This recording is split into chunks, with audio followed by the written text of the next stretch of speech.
Mario vs. Rabbids was one of the best games to hit the Switch hands down and ass up. There are very few games where the majority of your attacks involve a dude who lands on enemies with his butt, and even fewer that are G-rated. Huge thanks to Ubisoft for the super early code of the sequel, and that's going to be the review for today. If you want to see other amazing game reviews, check out the channel. I also got some more AI reviews as well as walk in the walks if you want to see how games are made, like GTA, Origins, or Horizon Zero Dawn. But back to Mario plus Rabbids Sparks of Hope.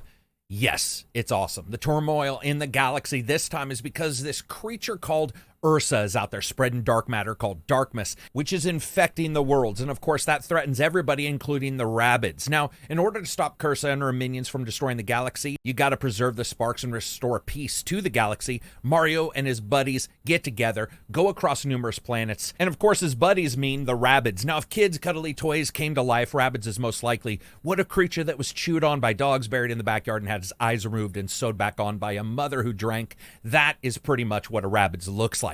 They're crazy, they're awesome characters, and mixing them with Mario was such a fantastic idea for the original, and we see it here again with the sequel. Each member of the party now that you gather together with you has their own attacks and weapons. You can find skins for most of the guns as well that switch up the look if you want to do that. Skills that each character has can also be adjusted as you continue to level them up. Now, these skill trees involve damage and movement as well as specific hidden ones that you unlock later. The cool thing about these skills is you can actually go in and remove any points and put them somewhere else if you want to play the characters in a different way. Or if you grab a different spark and you think that that would work in a different way with a unique skill tree for that particular character. Mario Rabbids is, of course, a turn-based strategy exploration game, split in the time between your saccharine, high saturation, low IQ denizen worlds and exploration and battle. Battle to destroy the darkness and free the planets. So where XCOM and its games handle multiple loadouts and tropes with ease, Mario continues to somehow make motion and movement the loadout itself, including enemy attacks and levels. For instance, some battlefields have moving elements like giant gusting winds that can blow you across the level or help you move 3 times farther than you could have originally, or send a single enemy bomb right into your group that you weren't expecting. Each time you take a turn, you can take actions using your weapons, the sparks that you gather throughout the game world, as well as items that you found in the game world itself or bought from vendors.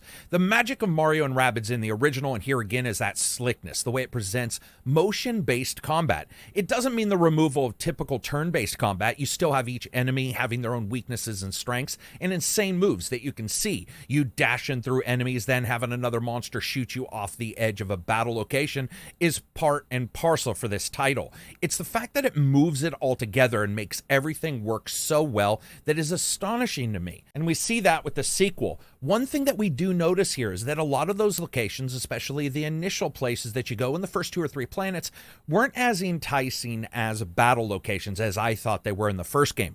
Their fluidity, the lack of the grid system, works here to keep it a little bit fresh, but only later on do you really start taking in the major enemies and huge battles and start to see the massive locations and arenas. I would have liked more variation earlier on, but the gameplay does keep you rolling every single battle, as well as the ability to adjust the difficulty if you want. So if you want to breeze through it, you can do that. Or if you want to have to spend every single extra dollar that you get, you can do that as well, purchasing helpful items wherever you can. Now, the sparks themselves that you collect are pretty easy to understand. They're sort of extra collectible side characters that you attach to any of your different party members. You can outfit them from a single spark to more as you level up, meaning not only do you have the characters and the abilities themselves that they can switch around, but you also mix and match these sparks, and that's the juice, because a lot of the sparks have some very unique abilities. You level them up, some of them will do different elemental attacks, some can even turn your character invisible.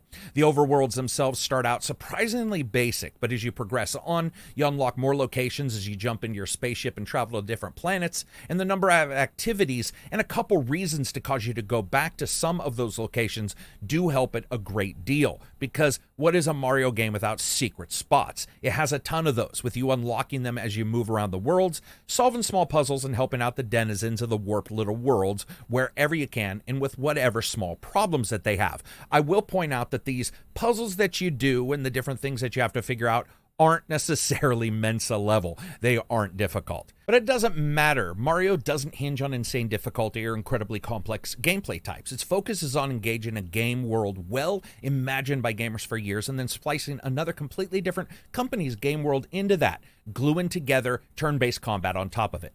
That's actually more complex than it sounds, but they did it, and they did it again. Graphically, this is another thing that I want to talk about because we are looking at the Switch. The Switch isn't a powerhouse. It's more like a very small, super New York apartment, but it still looks good, especially if you can ignore some aliasing that shows up on a lot of character edges. Blasting ass across a super saturated green valley remind you of the first time you saw Mario 64. I do wish that the sprint and the overworld speed was a little bit faster. Each planet, though, has secret optional battles and things like races and coin collections and otherwise that'll continue having you look for just a little bit more to find within the game world. There's a very easy system for tracking quests and side quests. You won't see any optimization of graphics here, though, like we see in some gens where a sequel might have a large jump in the graphical and fidelity. Here, Mario is already pushing a good deal of the Switch's power, and this happens the same way in Mario Rabbids 2. It's artistic vision versus technical prowess, and that does present its head in some FPS drops, occasionally in the in-engine movies with long sweeping cuts. During the gameplay a couple times on the snowy planet as well, you will see some frame rate drops. Nevertheless, the game looks good. The mixture of Rabbids and Mario continues to show that an idea that not only has its merits, but is one of the better ideas we've seen is just working continually. They also have later DLC coming out that's going to be Rayman, and I cannot wait for that. Mario, Princess Peach, and some unexpected friends always have very cool animations as well. Pirouetting with cans, carrying off of umbrellas, double-shot handguns, rolling around Mario straight up as Star-Lord is something that I never expected to like, but I do. That continues with the planets that you go to, with one or two surprises, but for the most part, you can expect the seasonal design planets, snow planet, summer planet, and so on. The game relishes in letting you explore bits of them, unlocking the progress as you go on, and special attacks are awesome, as I said, with each character's stars as well, bursting into fire and anger or fear of an enemy when they realize that last shot will kill them. That is awesome and very emotional. Docked versus handheld modes does see a difference here with FPS. It's playable regardless of which version you play in, and of course handheld hides a little bit of that lower resolution that is much more noticeable on a larger screen. I do wish the Switch was just a little bit more powerful, but let's be honest, Nintendo probably thinks Ask Jeeves is a fucking real butler. These guys are not pushing the technical limits, and I don't see a Switch Pro coming anytime soon. But does that mean it can't nail it in other places? No, because they stepped up the audio here even above the original. For example, the music.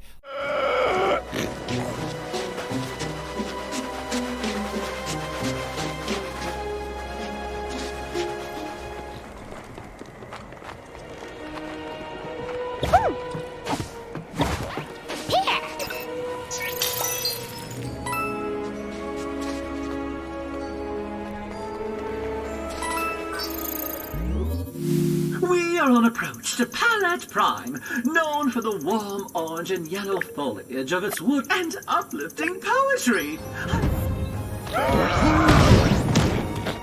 Hey!